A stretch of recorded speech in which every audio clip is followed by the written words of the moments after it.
Thanks very much.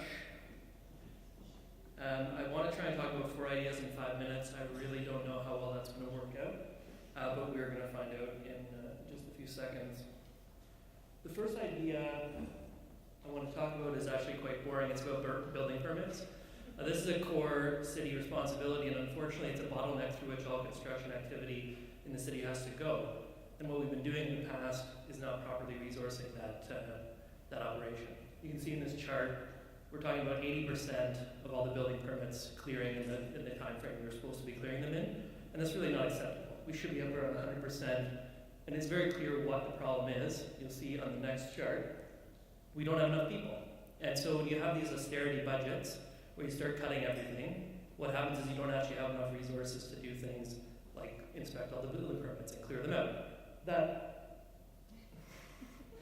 I also want to talk about solar, and Clark mentioned this. This is Germany. You can see all these solar panels on houses. One of the reasons that they have all these solar panels is that it made it very easy for people to put it on their houses. One of the ways we can do that is through changing how we do the financing for solar. So one of the concerns people have when they want to do these projects that cost $20,000 is, what if I sell the house before I recoup the investment in solar? And by using something called property assessed clean energy, we can avoid that problem. What it does is it ties the repayment of the solar installation through your property taxes. So if you sell the house, it stays with the house, and the obligation is on the new owner of that house to keep paying you back on the property taxes. It links up the revenue you're making from the solar with the debt that you're paying for the installation. It's a very simple thing. The framework for it in Ontario exists. This is actually a picture of the regulation right there. And this was passed recently in 2012. This is an idea we could be doing in London as soon as we got our house in order and started making it happen. And we would see residential solar all over the city, because it would make it affordable and accessible to people who don't have $20,000 just laying around ready to do it. The people who have been doing residential solar are people who have money to begin with, right? And so this is a program that would make that available to other people. The great thing about it is you can make money from your house by generating power and feeding it into the grid. What's good about this idea is it gets money into the hands of some people who could use some money. It gets us generating cleaner energy, which is great for the environment at the same time.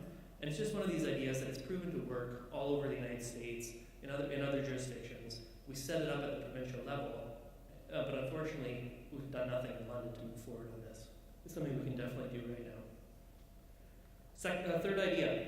This is getting bigger.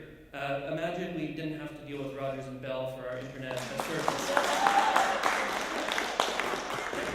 There are many jurisdictions throughout the world that are building 1,000 megabit per second network infrastructure in their cities.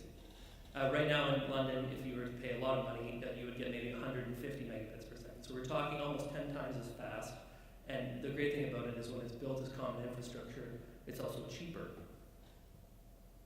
Just give you a sense. Right now in London, if you're getting 150 megabits per second, you might pay $100 per month. Google Fiber, which is in several cities in the United States, and Chattanooga, which built its own network and smart grid throughout the city, they're getting almost 10 times faster, and they're paying less money. Right? This is something that lots of cities in the world are doing. It's something we could be doing in London. It's the kind of infrastructure that we need for the 21st century, but unfortunately seeing very little action. We have SWIFT, which is a regional initiative in southwestern Ontario, which is very exciting and promising, but we don't have anything at the municipal level on this front. It would really give both residents and businesses major advantages.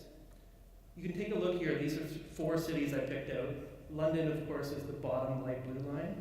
This is from April of 2013 to August, so last month. You see this spike, that's Provo, Utah. Provo, Utah is a city of 116,000 people where Google is putting in fiber throughout the city. That is 120 megabits per second on average, every person in the city. They're getting much, much higher. London's down now just below 30. And you see there's cities like Suncheon in Korea. You see the growth rate. Right? This is what happened. They're upgrading the infrastructure, and all of a sudden, they're getting much, much faster internet connections. That's not just good for the people who live there. Obviously, they're benefiting from less expensive, better internet access, but also all the businesses.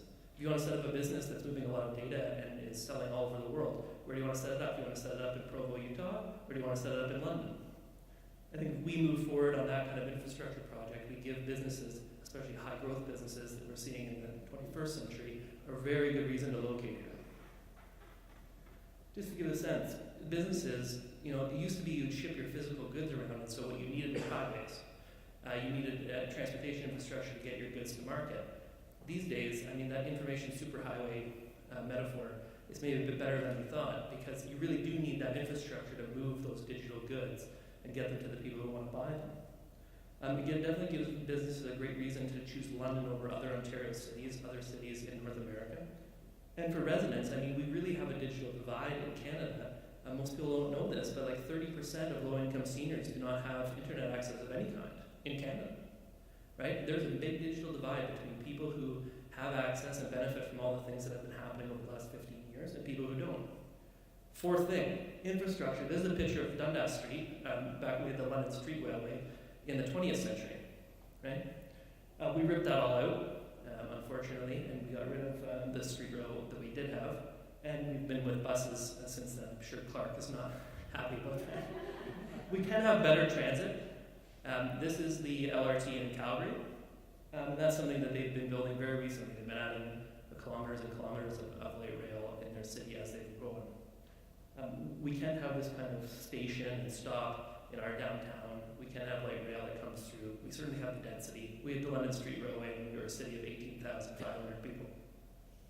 Now we're a city of 367,000 people. I think we have the density for rail.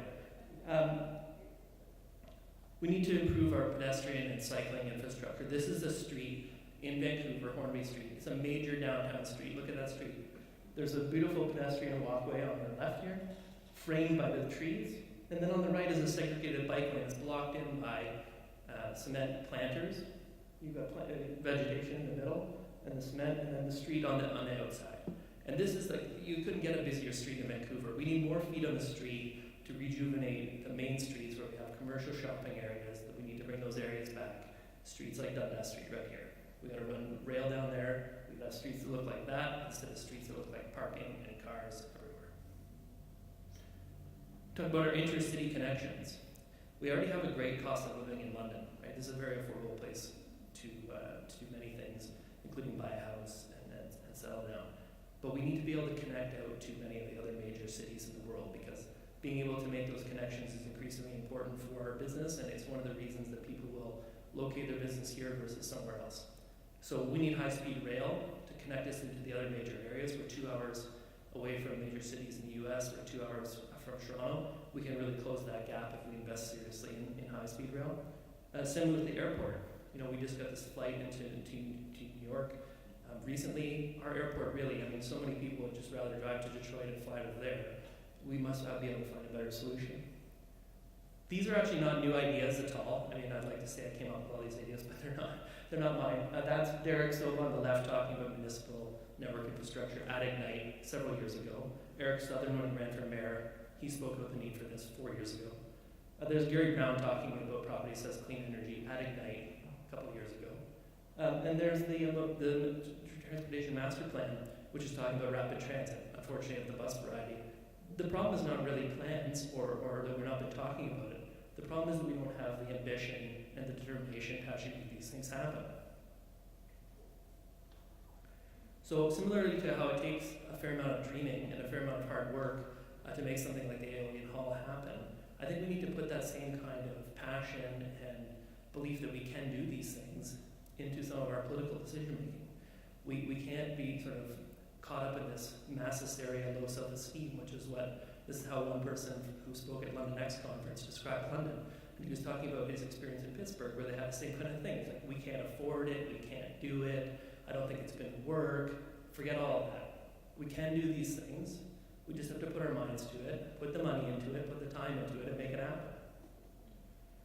But it's really up to us, right? We have to all collectively own these things. It's us acting through our city government that we can influence these decisions. It is us through our non-engagement, through our poor voter turnout, all sorts of reasons why we've had the kind of government that we've had for the last few years in London, and the kind of decision making that is like protect and delay and defer and is not bold and is not building. That's my 4 ideas in 5 minutes. I hope you like some of them. we can definitely make this stuff happen. Thanks for your time.